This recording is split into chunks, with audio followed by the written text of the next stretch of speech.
너는 다른 신에게 절하지 말라. 여호와는 질투라 이름하는 질투의 하나님이니라. 너희는 스스로 삼가 너희의 하나님 여호와께서 너희와 세우신 언약을 잊지 말고 내 하나님 여호와께서 금하신 어떤 형상의 우상도 조각하지 말라. 내 하나님 여호와는 소멸하는 불이시요 질투하시는 하나님이시니라. 예, 오늘 제목이 성경 말씀에 나와 있어요. 질투하시는 하나님. 질투하시는 하나님. 히브리어로 하면 엘칸나 하나님이에요. 조금 세월이 지났는데요. 1986년도에 미국의 스포츠 뉴스에 정말 어마어마한 뉴스가 막 올라온 적이 있습니다. 하인즈 워즈라는 선수가 그 미국의 미식축구에서 MVP 최우수 선수상을 받은 거예요. 근데 뭐 최우수 선수상 잘하면 받지 뭐. 그런데 한국계 미국인인 거예요. 한국계 미국인이고 흑인이에요. 흑인이에요. 아버지는 미국 사람 흑인이고 어머니가 한국 사람인 거예요. 그래서 조금 화제가 된 적이 있어요. 한국인 어머니의 그 사랑과 희생이 챔피언을 만든 거예요. 그 수상 소감에서 하인즈 워즈가 이렇게 기자의 질문에 소감을 말한 적이 있어요. 제가 오늘 여기에 서게 된 것은 어머니 때문입니다. 어머니, 바로 그분이 제가 여기에 서게 된 이유입니다. 그리고 어머니 당신이야말로 오늘의 챔피언이십니다. 그녀는 나의 세상이었고 나의 모든 것이었습니다. 이렇게 인터뷰를 했습니다. 어머니에 대해서 철저하게 감사를 표했어요. 이런 어머니의 사랑, 일생을 아들에게 쏟아붓고 아들을 관리를 하고 아들을 양육을 해서 정말 훌륭한 선수가 되게 만들었어요.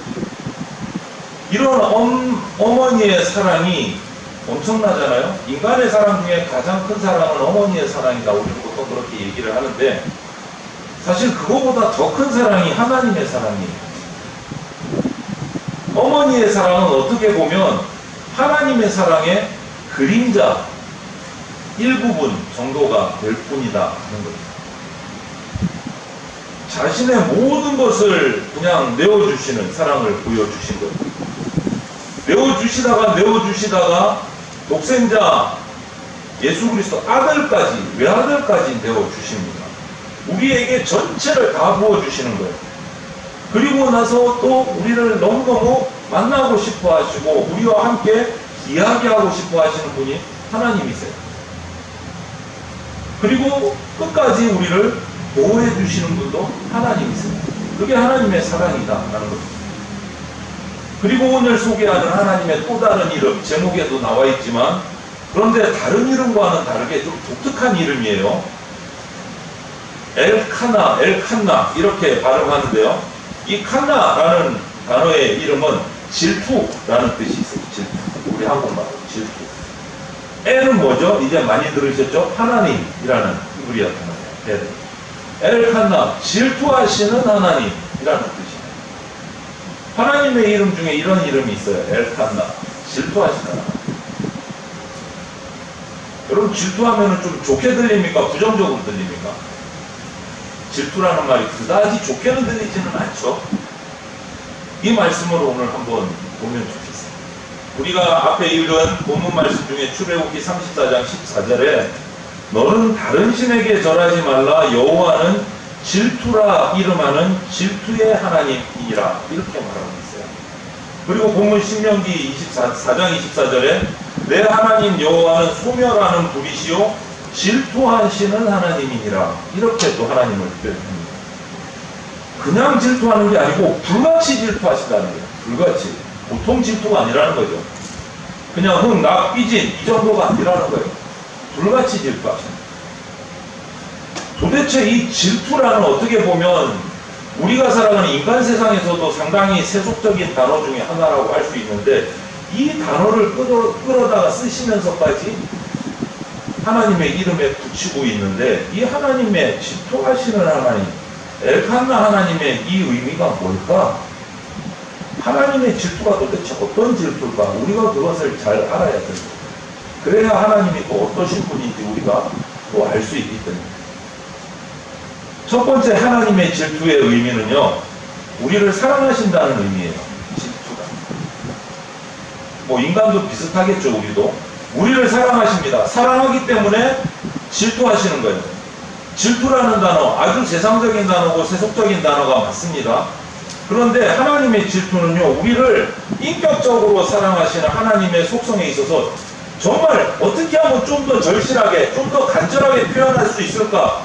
표현하고 고르다 보니까 이 질투라는 단어가 나온 거예요. 얼마나 간절히 사랑하시는지를 표현하기 위해서. 어느 정도냐? 질투 때문에 죽으실 정도로 사랑하십니다. 목숨을 걸 정도로. 하나님께서는 죄 지은 우리 인간을 사탄에게 내어주시는 것보다는 자신의 외아들의 목숨까지 내어주시면서 그 사랑을 지키고 회복하시려고 하십니다. 그래서 십자가는 우리 인간을 향한 하나님의 최후, 최종, 마지막 마침표와 하이라이트와 같은 사랑의 절정이 바로 십자가예요. 사랑의 절정. 그래서 바울사도는 로마서 5장에 이런 표현도 했습니다. 강한 자도 아닌 우리 연약한 인간, 경건한 자도 아닌 우리 추악한 인간, 같은 인간을 사랑하시는 것이야말로 하나님의 사랑 중에 최고의 비밀. 이렇게 표현을 했는데 그 성경 구절이 5장 8절이에요. 우리가 아직 죄인 되었을 때에 그리스도께서 우리를 위하여 죽으심으로 하나님께서 우리에 대한 자기의 사랑을 확증하셨느니라. 죽으심으로 우리에게 사랑한다고 고백하십니다. 죽으심으로. 우리가 쓰고 있는 가면, 그 가면 밑에 숨겨진 우리의 어떤 부끄러운 모습, 드러내기 싫어하는 모습들, 추악하고 죄인된 모습들, 이 모습조차도 그냥 다 받아주시는 거예요. 피하지 않으시는 거예요. 우리의 허물도, 우리의 약점도 그냥 다 받아주시는 거예요. 그 정도로 사랑하십니다. 우리의 추한 몰골, 죄인된 모습, 그거 보시면서도 다가오시잖아요. 여러분, 복음서를 보세요. 우리가 잘나서 우리를 택하셨습니까? 우리가 얼마나 똑똑해서, 우리가 가진 게 얼마나 있어서 예수님 앞에, 예수님 저 당당해요, 저 좀 사랑해 주세요, 그렇게 말할 수 있는 사람이 누가 있어요? 인간 가운데.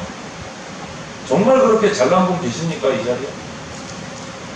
예수님 앞에 그렇게 사랑을 요청할 수 있을 만큼 당당하신 분 계세요? 그럼에도 불구하고 우리를 부르시고 우리를 찾으시고 우리를 십자가에서 끌어안아 주신 거예요. 자기 목숨을 피를 흘리면서 우리를 안아주신 거예요. 그게 바로 하나님의 사랑이에요. 그 사랑만큼 질투하시는 거예요. 그 사랑만큼 질투하시는 거예요. 그것이 하나님 질투의 밑바닥에 깔린 거예요. 사랑하시기 때문에. 그만큼 사랑하시기 때문에. 보통 찔끔 사랑하고 계산적인 사랑이 아니라는 거예요. 두 번째 질투하시는 하나님의 그 속내는, 하나님은 사랑을 절대로 나누어서 받지 않으신다라는 의미입니다. 나누어 받지 않습니다. 예수님은 결코 저나 여러분을 포기하지 않으세요. 절대로 우리를 놓지 않으세요. 우리를 버리지 않으세요. 그 이유가 뭐냐? 거룩한 질투 때문에. 하나님의 거룩한 질투 때문에. 성경에 보면 이 질투가 하나님의 그 언약과 연결이 되어 있는 모습을 봐요. 하나님의 언약과 연결이 되어 있어요. 오늘 본문으로 들어가서 신명기 4장 23절에 보면 이렇게 말씀하십니다. 너희는 스스로 삼가 너희의 하나님 여호와께서 너희와 세우신 언약을 잊지 말고 내 하나님 여호와께서 금하신 어떤 형상의 우상도 조각하지 말라. 이렇게 말씀했습니다. 왜 하나님은 우리한테 우상을 만들거나 조각하지 말라, 우상 숭배하지 말라, 정말 치를 떠시면서 단호하게 얘기를 하실까? 왜 우상 숭배하지 말라고 얘기하실까? 사랑이 나누어지는 것을 싫어하세요. 그런 사랑 싫어하시는 거예요. 질투하시잖아요. 온전한 사랑을 하기 원하시는 거예요. 우리와 하나님. 다시 말하면 하나님과의 약속, 그 사랑의 약속을 깨뜨리지 않기 위해서는요, 우상을 만들어서는 안 된다. 우상을 만들어서는. 하나님은 그 하나님과 우리의 사랑이 나누어질 거, 깨질 거 염려하시고 걱정하시는 거예요. 인간 간에, 부부 간에 어렵고 그렇잖아요, 여러분. 한 남자와 한 여자가 부부가 되기 위해서 결혼해서 서약을 하고 약속을 하잖아요. 다 그렇게 하셨잖아요. 그거하고 정신이 동일해요. 일맥상통합니다. 결혼서약에서 목사님들이 주례하시면서 주로 묻는 게 뭡니까? 이 남자만을 유일한 나의 남편으로, 또 이 여자만을 유일한 나의 아내로 삼겠습니까? 물어보시면. 이 말은 뭐예요? 더 이상 다른 남자나 다른 여자와 사랑 나누지 않겠습니다 라는 결단을 촉구하는 질문이란 말이에요. 약속이잖아요, 약속. 그래서 일단 이 결혼이, 이 약속이 성립이 되면 남편은 내 남편이 되고 아내는 내 아내가 되는 거잖아요. 그게 결혼서약이잖아요. 결혼해서 약속이잖아요, 여러분. 마찬가지로 인간 간의 부부의 약속도 이러하던데, 예수님을 구주로 나의 주인으로 인격적으로 영접하고 믿겠다고 결단하는 그 순간 우리는 하나님의 약속의 자녀, 하나님의 약속의 백성이 되는 겁니다. 이 말은 뭐냐? 이제부터 하나님만 유일한 구주로, 유일하신 나의 주인으로 모시고 그분 말고는 누구도 섬기지 않고 사랑하지 않겠습니다. 예배하지 않겠습니다. 라고 약속하는 거예요, 여러분. 우리가 그 약속을 하고 지금 이 자리에서 예배드리고 그리스도인이 된 거예요. 그리고 그 약속을 형식적으로 예식에 표현한 게 뭡니까? 세례잖아요. 세례식이란 말이에요. 눈에 보이도록 표현한 예식이 세례식이란 말이에요. 그런데 내가 그분보다 더 사랑하고 더 아끼는 게 있다면, 그분보다 더 집착하는 게 있다면, 여러분, 그게 우상입니다. 그게 뭐 모양을 이렇게 사람처럼 뭐 이렇게 만들었던, 조각을 했던 안 했던 그것과는 상관없이 눈에 보이든 보이지 않든 내가 하나님 그분보다 더 사랑하고 아끼는 것이 있다면, 그분보다 더 집착하는 게 있다면 그게 우상이에요. 하나님과의 사랑이 나뉘어지는 거예요. 야고보서 4장 4절 말씀에 가늠한 여인들아 세상과 덧된 것이 하나님과 원수됨을 알지 못하느냐. 그런즉 누구든지 세상과 벗이 되고자 하는 자는 스스로 하나님과 원수되는 것입니다. 이게 여성만 보고 한 얘기입니까? 아니요. 모든 사람을 향해서 한 거예요. 세상과 벗되는 것이 하나님과 원수되는 것이다. 사랑이 나뉘어진다는 거예요, 여러분. 사랑이 나뉘어진다는 거예요. 하나님만 사랑해야 될 우리가 세상에 빠져서 그리스도인이 세상을 사랑하는 것, 그것이 영적 간음이고 영적 음행이다 라고 말하는 거예요. 그런데 더 흥미로운 것은 그 다음 말씀이에요. 야고보서 4장 4절을 말씀을 금방 읽어드렸는데 그 다음 5절 말씀이요, 이렇게 말씀합니다. 너희는 하나님이 우리 속에 거하게 하신 성령이 시기하시기까지 사모한다 하신 말씀을 헛된 줄로 생각하느냐. 뭐예요? 성령이 어떻게 한다고요? 우리를 시기한다, 질투하시기까지 했어요. 질투하시기까지, 시기하신다. 하나님이 사랑하시는 성도 여러분, 기억하십시오. 만약에 저와 여러분들이 어느 날 하나님보다 더 사랑하는 것이 있습니까? 그게 뭐 돈을 더 사랑하거나 뭐 취미를 더 사랑하거나 뭐 하여간 뭐든지 더 사랑하는 게 생겼다면, 하나님보다 더 사랑하는 것이 있다면 긴장하셔야 됩니다. 바짝 긴장하셔야 됩니다. 조심하셔야 됩니다. 여러분이 어떤 명예, 여러분의 이름 내는 것을, 내가 생색내는 것을 하나님보다 더 사랑하거나 하나님보다 권력을 더 추구한다면 긴장하셔야 돼요. 여러분이 하나님보다 더 사랑하고 집착하는 무언가가 생긴 그 순간부터 하나님의 거룩한 질투가 시작되기 때문에 그렇습니다. 여러분이 하나님보다 더 사랑하는 게 생기는 순간 하나님의 질투는 벌써 시작됩니다. 긴장하셔야 돼요. 그러므로 저와 여러분들이 무엇을 붙잡든 그 순간부터 각오해야 돼요. 왜냐하면 그분은 엘칸나, 질투하는 하나님이시기 때문에. 하나님은 사랑을 나누어 받기를 원하지 않습니다. 세 번째로 엘칸나 하나님의 그 질투는요, 우리와 하나님과의 사랑이 잘 관리되기를 원하는 의미가 있어요. 잘 관리돼야 돼요. 하나님과 우리 사이의 사랑이. 우리가 살아가면서 관리해야 될 부분이 많이 있잖아요, 여러분. 우리 인생 동안 시간 관리 잘 하시는 분들도 있고, 일정 관리 잘 하시고, 인간관계를 잘 하시는, 특히 관계가 중요하죠. 관계 관리가 좋아야 되죠. 특별히 사랑하는 사람과의 관계, 사랑의 관계처럼 중요한 게 없어요. 잘 하셔야 됩니다. 관리를. 더 나아가서 그리스도인인 저와 여러분들은 하나님과의 관계 가장 중요하게 관리하셔야 돼요. 하나님과 나 사이의 사랑의 관계야말로 진짜 정성을 다해서 관리하고 관리해야 될 가장 우선순위의 관계가 돼요. 이것을 소홀하게 여기지 마세요. 여러분의 삶이 지금 힘들고 어렵고 문제가 발생한다면 가장 먼저 살펴야 될 게 뭐냐? 그리스도인이 어려움이 생겼을 때 가장 먼저 살펴야 될 것이 나와 하나님과의 관계예요. 이것은 목사라서 얘기하는 게 아니고 여러분 그리스도인이라면 백발백중입니다. 그리스도인이 하나님과의 관계가 어그러지면 삶이 힘들어지는 일은 백발백중이에요. 왜? 앞에 말씀드렸잖아요. 하나님은 사랑이 나누어지는 거 질투하십니다. 사랑이 나누어지는 거 질투하십니다. 삶이 복잡해질 수밖에 없어요. 어떤 분들, 우리 청년들도 그래요. 가끔 카톡을 하거나 전화를 해서 얘기를 하면 목사님 제가 너무 할 일이 많아가지고요. 주일날도 제대로 못 쉬어요. 그 말은 뭐예요?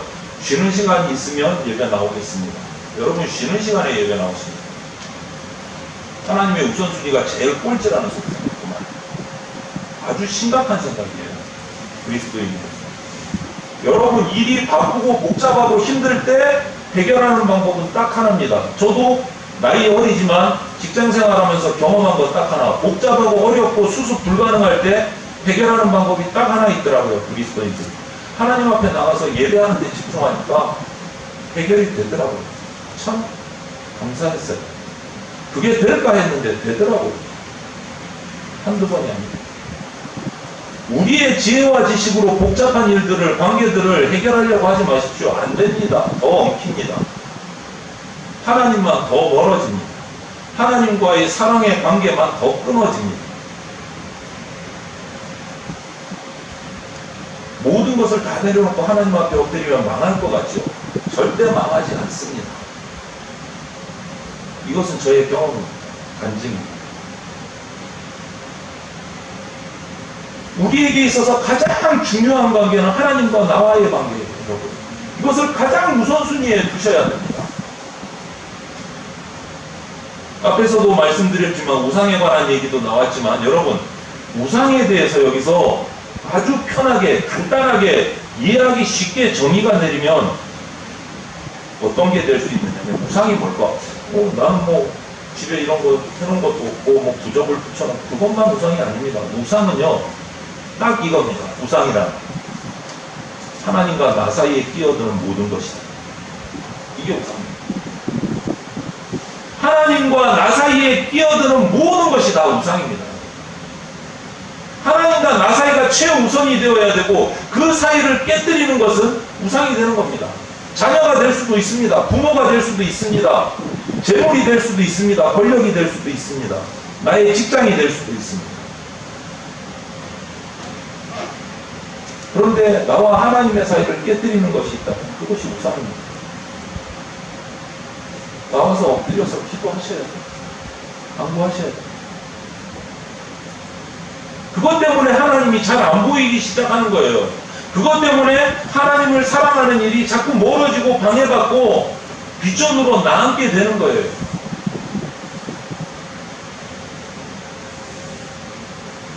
이처럼 하나님을 섬기는 일에 장애가 되는 일체의 모든 것이 우상입니다. 정목사 세게 얘기하니 그럼 어떻게 먹고 사나? 먹고 사나 지내요. 제가 여기 살아있잖아요. 멀쩡하게. 누가 그러더라고요. 그 좋은 대기업체를 놔두고 어떻게 살라고 나오셨습니까? 지금 살아있잖아요. 살아있잖아요.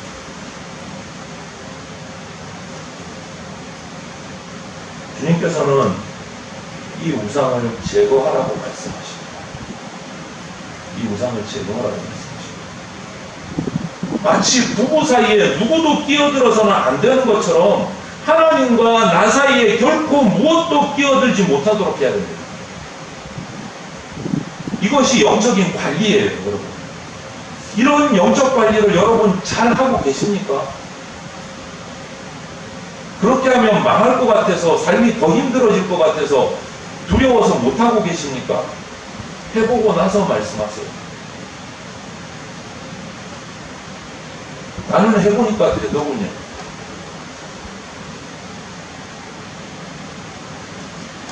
그래서 하나님은 자기 백성들이 살아내야 할 거룩한 삶의 10가지를 계명에 담아주셨어요.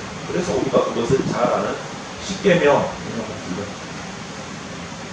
거룩한 삶을 위한 10가지 규칙.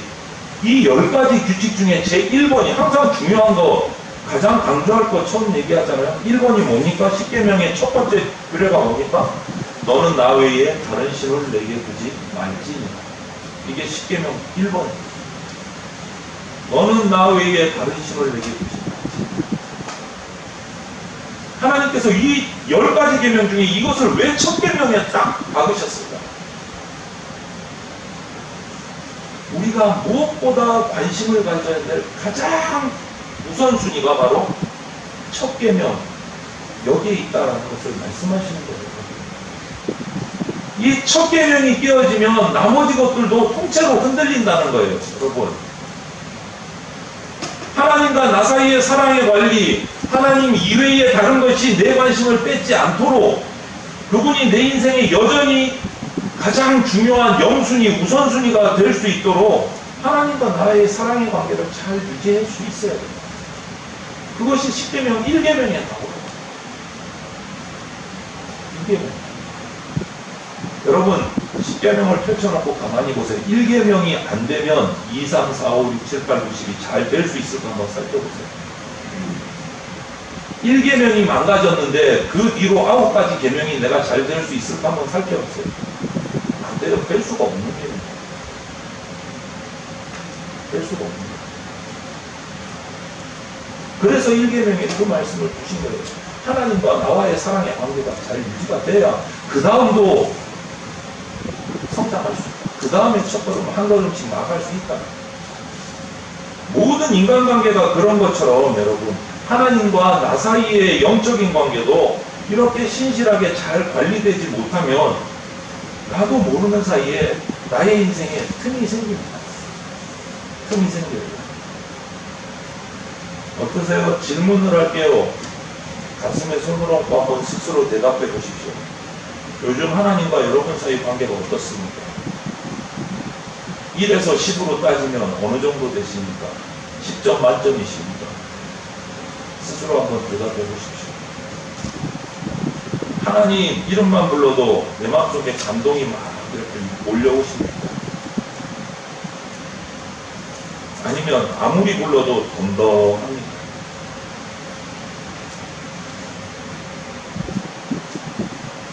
만약에 아무리 주님 하나님을 불렀는데도 내 가슴이 덤덤하다면 틈새가 벌써 생기기 시작한 거예요. 안타깝지만 이런 모습에 대해서 성경은 이렇게 얘기합니다. 개역 한글 바뀌기 전에, 번역이 바뀌기 전에 에베소서 4장 27절에는 이렇게 말합니다. 우리한테 마귀로 틈을 타지 못하게 하라. 이렇게 말씀합니다. 그리고 개역개정으로 바뀌고 나서는 마귀에게 틈을 주지 말라. 이렇게. 마귀에게 틈을 주면 안 돼요, 여러분. 하나님과 나 사이에 무언가 끼어들면 그 틈새를 마귀가 파고듭니다. 틈을 주면 안 돼요. 틈을 주면 안 돼요. 마귀는요, 빨간 옷 입고 까만 옷 입고 뿔 달리고 시뻘겋게 생긴 게 마귀가 아닙니다. 그러면 누구나 다 알고 겁나서 피하죠. 마귀는 그렇게 생기지 않았습니다. 달콤하게 생겼어요. 혹하게 생겼어요. 그 모습이 어떤지는 몰라요. 그런데 넘어가게 생겼어요. 우리가 제일 좋아하는 모습으로. 재물을 좋아하면 재물의 모습으로, 권력을 좋아하면 권력의 모습으로, 자식을 좋아하면 자식의 모습으로, 내가 가장 아끼고 사랑하는 모습으로 다가온 것이 마귀라고요. 하나님과 사랑의 관계가 깨어지면 그 틈새를 그런 모습으로 다가옵니다. 하나님은 그런 사랑이 나눠지는 것을 질투하세요. 그래서 엘칸나 질투하시는 하나님이라는 이름이 나오는 거예요. 여러분 어떠세요? 하나님 관계에 틈이 있습니까? 신이란 관계 찰싹 붙어가지고 틈새 없이 딱 붙어 계십니까? 마귀한테 틈을 주지는 않고 계십니까? 하나님과 정말 교제의 시간, 많은 시간들을 가지고 계십니까? 여러분, 이혼하는 부부들의 공통점 중에 하나가 뭔 줄 아십니까? 같이 있는 시간이 많이 없다. 대화하는 시간이 정말 별로 없다. 같이 식사하는 시간이 별로 없다. 그러고 보니까 저하고 다 해당됩니다. 큰일 났다. 일주일에 한 번인데. 이게 이혼한 부부의 공통점이에요. 공통점. 이혼하는 부부의 공통점. 같이 있는 시간이 적은 거예요. 얼굴만 떼고 있는 시간이 적은 거예요. 똑같이 적용됩니다. 하나님과 여러분의 관계는 어떻습니까? 만나는 시간이 많이 있습니까? 같이 식사 자주 하십니까? 같이 이야기 많이 하십니까? 하나님하고?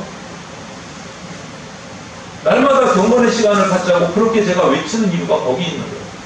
짧은 성경 말씀이지만 매일매일 일주일 동안 7일 동안 매일매일 말씀 읽고 묵상하자는 게 그겁니다. 매일매일. 일주일에 딸랑 1시간 예배 참석을 한 것으로 만족해서는 결코 안 됩니다, 여러분. 절대 그러시면 안 됩니다. 늘 주님 앞에 무릎 꿇고 기도하셔야 됩니다. 모이기를 피하지 말라는 말씀을 따라서 주님 앞에 함께 모여서 예배하고 찬양하는 그런 모습들을 우리가 지켜가고 있어요. 지켜야 돼요.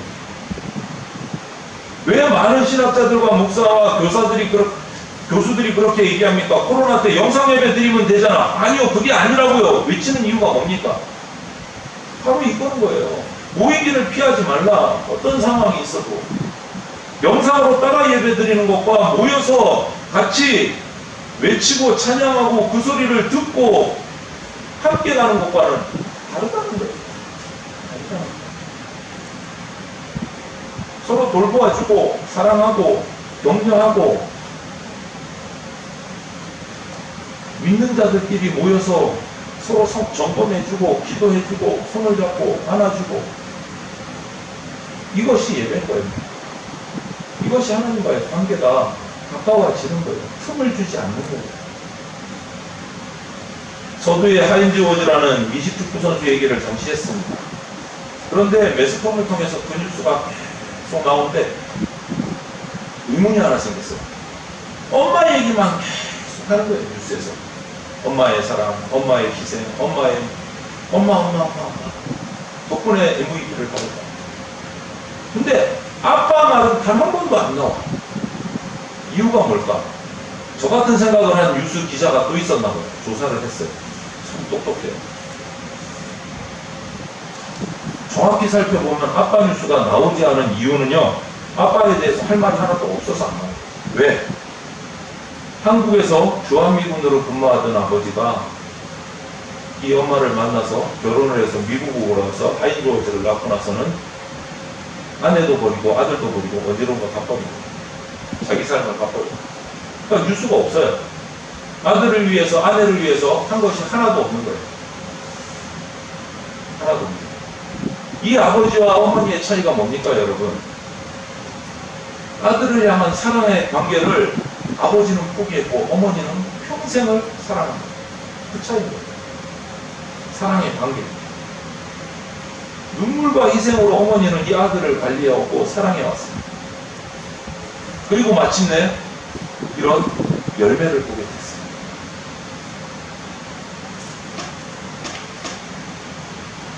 이런 기사를 어디선가 이 하인조어즈의 아버지가 봤을 텐데 어떤 생각이 들었을까? 어디선가 봤을 텐데 내가 아버지다 나서기도 부끄럽고 창피하잖아. 어떻게 나서겠어? 이럴 줄 알았다면 내 아들이 이렇게 잘할 줄 알았다면 내가 좀 잘해줄 거야. 이런 후회 했을 거야. 나도 그럼 좀 덕을 봤을 거야. 왜냐하면 미국에서 미식축구의 MVP를 받은 선수는요, 그 연봉이라는 게 상상을 초월하거든요. 어마어마하거든요. 그런 계산을 하지 않아. 좀 잘할 거라 그래. 이러지 않았을 거예요. 그런데 혹시 여러분, 어느 날 저와 여러분도 우리 인생의 주인 되신 하나님 앞에 섰을 때 이런 하인즈워즈 아빠와 같은 고백을 하지 않을까 두려운 거죠.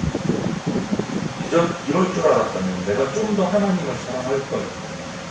내가 좀 더 하나님하고 가까이 잘 있을 거예요. 하나님과의 사랑을 좀 더 진하게 할 거예요. 이런 후회나 이런 이야기를 하지 않을까 하는 게 두려운 거예요. 그런데 여러분 다행스러운 거는요, 아직 우리에게 기회가 있다는 거예요. 지금 이 자리에, 최소한 이 자리에 함께 예배하는 저와 여러분들은 눈 뜨고 살아있잖아요. 숨 쉬면서. 아직 기회가 다 지나가지 않았다. 이 땅에 아직 살아야 할 인생이 남아있다는 거예요. 우리가 주님을 만난 사람이라면 지금도 주님은 우리를 변함없이 부르고 계신, 아직도 사랑을 회복하기를 원하고 계세요. 그 음성을 들을 수 있어요. 내 이름은 엘칸나야, 내 이름은 질투야. 나는 너를 지금 질투하고 있어. 나는 너를 포기하지 않고 사랑하고 있어. 그래서 질투하는 거야. 나한테 빨리 돌아오기를 기다리고 있어. 이렇게 얘기하시는 음성을 들으셔야 돼요. 그분의 이런 거룩한 질투 앞에, 거룩한 사랑 앞에서 어떤 응답을 해야 될까? 여러분 고민하십시오. 가슴에 손을 얹고 고민하셔야 돼요. 최근에 하나님과 여러분 사이의 관계가 어떤지를 다시 한번 이 시간 이렇게 한번 묵상을 해보세요. 하나님과의 관계가 정말 찰떡궁합인지, 하나님 그 이름만 불러도, 듣기만 들어도 가슴이 두근두근하고 울컥하는지, 냉랭한지, 아무 감각 없는지 냉정하게 한번 스스로를 살펴보세요. 만약에 하나님과 나 사이의 관계가 흔들린다면 우리의 삶도 흔들릴 수밖에 없습니다.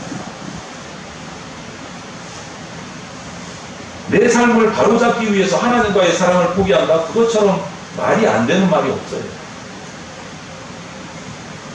여러분의 방황, 여러분의 허무함, 여러분의 좌절, 이거 전부 다 그 가장 깊숙한 원인은 뭐냐? 근본적인 원인이 뭐냐? 하나님과 여러분 사이의 사랑의 관계가 흔들리기 때문에 오는 결과입니다. 하나님과 나와의 사랑의 관계가 틈이 났을 때 시작되는 것이 방황이고 허무고 좌절이고 이거랍니다. 여러분이 무언가 다른 것에 지금 이 시간 집착하고 있다면 그게 바로 우상이라는 것을 꼭 기억하십시오. 그리고 두려워하십시오. 그리고 긴장하십시오. 질투의 하나님, 엘칸나의 하나님이 나에게 질투가 시작되겠고 두려워하셔야 됩니다. 우상은 폐기되어야 됩니다. 여러분과 하나님 사이에 무언가 끼어드는 것은 사라져야 됩니다. 그 우상은 무너져야 됩니다. 그때 진리의 강물이 여러분 가운데 흘러 넘칠 것이고, 사랑의 강물이 여러분 가운데 흘러 넘칠 것이고, 치유의 강물이 여러분을 덮을 것이고, 회복의 강물이 여러분의 삶을 이끌어 갈 겁니다. 그렇게 될 때 다시 하나님을 사랑하고 다시 그분에게 엎드리게 되고 다시 주님의 이름을 부르게 되고, 주님의 이름 한 번 나올 때 내게서 눈물이 흐르는 그런 감동의 역사가 있게 될 겁니다. 그리고 남은 여러분의 인생 가운데 주님의 사랑 속에서 살아가게 될 겁니다. 이 엘칸과 질투의 하나님을 기억하시면서 주님의 부르시는 소리를 듣고 오늘도 주님 앞으로 나아가는 결단이 있는 주의 백성들이 다 되시기를 주님의 이름으로 축원을 드립니다. 아멘. 기도드리겠습니다. 사랑의 하나님, 너무너무 우리를 사랑하셔서 질투하고 시기하시기까지 우리를 사랑하시는 하나님, 감사를 드립니다. 우리가 무엇이기에 그렇게 질투하시기까지 사랑하여 주시고 계십니까? 그런데도 불구하고 우리가 그 사랑을 깨닫지 못하고 그 질투를 두려워하지도 못하고 내 생각이 옳다고 내 경험이 맞다고 내가 살아가는 삶이 중요하다고 주님의 사랑을 내려놓고 엉뚱한 길로 가고 있는 우리의 모습이 참으로 두렵고 어리석습니다. 질투하시는 하나님, 엘칸나의 하나님 앞에서 나의 삶을 돌아보고 다시금 돌아서게 하여 주시옵소서. 나와 하나님의 사랑이 깨어지지 않게 하시고 나뉘어지지 않게 하시고 온전한 친밀한 사랑의 관계가 이어지게 하여 주시옵소서. 그래서 세상의 모든 어려움과 복잡한 관계들이 주님과 나의 사랑의 관계가 회복됨으로 말미암아 그 모든 것들도 회복되는 역사를 맛보게 하여 주시옵소서. 이 시간 주님 부르시는 음성에 내가 여기 있으니 달려갑니다 라고 결단하고 대답하는 주의 백성들이 다 되게 하여 주시옵소서. 감사를 드리며 예수 그리스도 이름으로 기도드립니다. 아멘. 교회 소식을 전해드리겠습니다. 예배 시간 10분 전에는 도착해서 은혜를 사모하며 예배로 나가시기를 바랍니다. 여름철 전도 용품을 바꿨습니다. 지금까지 우리 가서 좀 더 시원한 것을 고민을 하다가 작은 병에 든 생수를 얼렸습니다. 교회에서. 그래서 오늘부터 예배 마치고 나가실 때 교회 전도지 라벨이 붙은 생수를 2병씩 가져가셔서 가시는 길에 뭐 드셔도 좋겠지만 되도록이면 길 가다가 전도하는 데 사용해서 2명씩 이렇게 생수를 전해주시고 이렇게 전도하시면 좋겠습니다. 안내위원들하고는 예배 마치고 빨리 나가셔서 2병씩 나눠주시면 좋겠고, 그리고 또 오늘부터는 그 김밥을 우리가 식사로 이렇게 대용을 했는데 날이 무더워서 걱정스러워서 빵과 음료로 오늘부터 바꿨습니다. 가절기에 이렇게 주시면 좋겠습니다. 지난주 맥주 감사절로 지냈는데요. 감사를 드리고 지난주에 미처 광고를 드리지 못했는데 선물로 섬겨주신 분들께 감사를 드립니다. 화분 우리 임종화 장로님, 감자는 우리 김현태, 김유진 정도 부부가 나눠주셨습니다. 감사를 드립니다. 2022년 하반기가 시작되었습니다. 벌써 7월 둘째 주일입니다. 말씀과 기도로 영적 성장의 열매를 맺기를 바랍니다. 매일 성경 묵상을 권면합니다. 모든 성도가 매일 같은 말씀을 묵상하고 나누고 하나됨의 열매를 맺기를 바랍니다. 우리 교회 홈페이지에 매일 아침 묵상 말씀을 나누고 있습니다. 주보에도 그 본문들이 들어가 있습니다. 매일 말씀을 묵상하는 건강 시간을 세워가시기를 바랍니다. 하반기에도 성경 필사와 인터넷 성경 찾아에 지속적으로 참여하셔서 말씀을 가까이 하는 삶이 되시기를 바랍니다. 자세한 내용 아래를 참고해 주시길 바라고, 내일 재건총회 교육위원회 회의와 워크숍이 우리 교회에서 개최가 돼서 모입니다. 은혜로운 모임이 될 수 있도록 기도를 부탁드립니다.